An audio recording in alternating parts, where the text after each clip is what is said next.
of young people hitchhike. Seems like a good way to get from one place to another. But sometimes there are dangers involved that never meet the eye. So no matter where you meet a stranger, be careful if they are too friendly. One never knows when the homosexual is about. Let's take the case of Jimmy Barnes. Jimmy played baseball all afternoon, and he didn't feel like walking home, so he decided to thumb a ride. He'd done it 100 times before, and he didn't think anything was unusual when the driver struck up a friendly conversation. In fact, he seemed like a real nice guy. What Jimmy didn't know was that Ralph was sick, a sickness that was not visible like smallpox, but no less dangerous and contagious, a sickness of the mind. You see, Ralph was a homosexual, a person who demands an intimate relationship with members of their own sex. So no matter where you meet a stranger, be careful if they are too friendly, if they try to win your confidence too quickly, and if they become overly personal. One never knows when the homosexual is about. He may appear normal.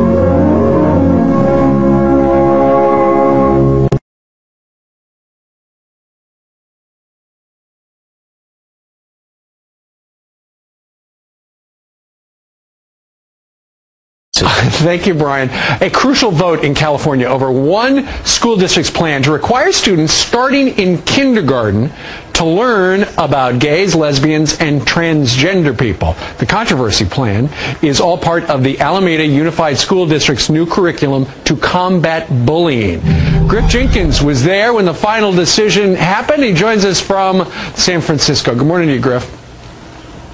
Hey, Steve, good morning. You're right. The Alameda Unified Schools Board was voting on an addition to their current curriculum in an anti-bullying effort. It's called the LGBT, the Lesbian, Gay, Bisexual, and Transgender Lesson Number 9. Now, passions were running high, excuse me, Steve, because they met to discuss it on May 12th, and it overflowed. People were yelling and shouting, and so they had to break it up, have a second meeting on May 18th, and then last night was the actual vote. People turned out. It was a little more than 50, about 60-40.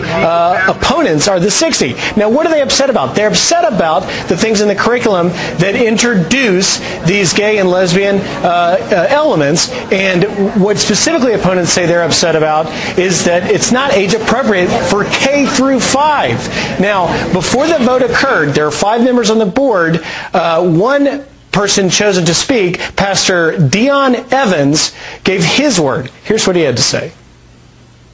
Action cannot, in this circumstance, be the product of political gaming, plantation politics, nor prejudice. If, in defiance of sound reason and fairness to all students and parents, this curriculum is adopted tonight, it will cause a strong reaction. Instead of bringing us together and healing divisions, it will cause even greater division, alienation, and suspicion.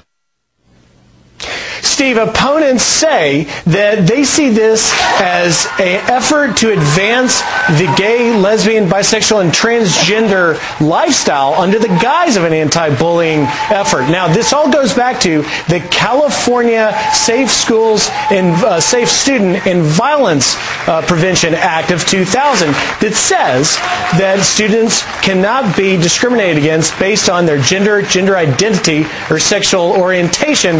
But in speaking to folks after, and the vote, of course, as you saw there, was 3-2. Talking to opponents last night, they said their next step is to try and get a recall of board members and bring it up again. And quickly, this book, which is introduced in the 2nd grade, and Tango Makes 3, is the story of 2 gay penguins that raise a young penguin, and that is going to be taught in the 2nd grade here as one of the materials if a recall doesn't happen based on the vote that occurred last night. Steve? Okay. Same-sex penguins, only in California. All right, Griff Jenkins reporting live right now from San Francisco. Thank you, sir.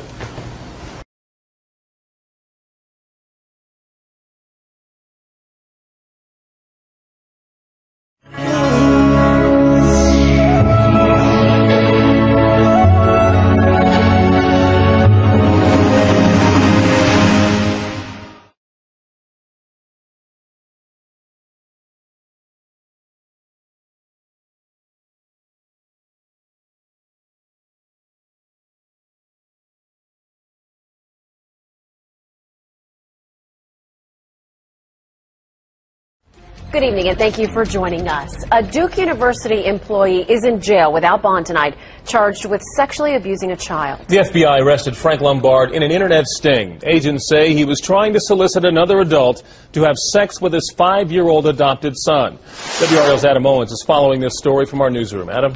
Gerald, investigators say a confidential source first pointed them to the 42-year-old Duke employee. Authorities say their source met the Durham man online. Investigators say they too soon logged on themselves to talk with their suspect.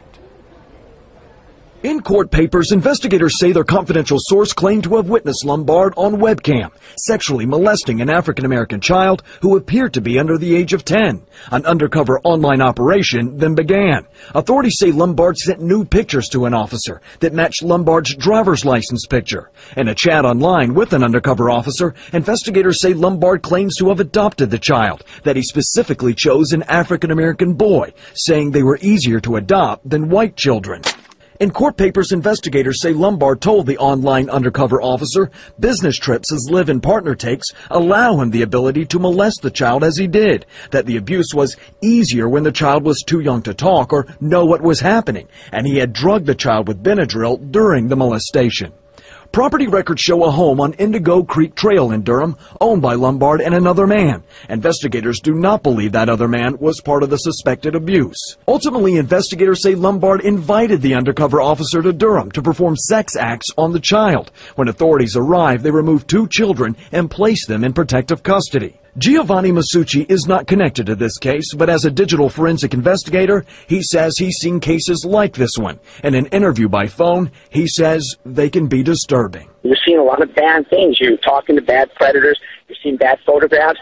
Yes, it can get very disturbing. Frank Lombard has been an employee of Duke since 1999. He is the Associate Director of the Center for Health Policy. Lombard is now on unpaid leave. A spokesperson with Duke University says they are cooperating fully with investigators. Lombard is being held without bond at the Durham County Jail. So disturbing. Thanks, Adam.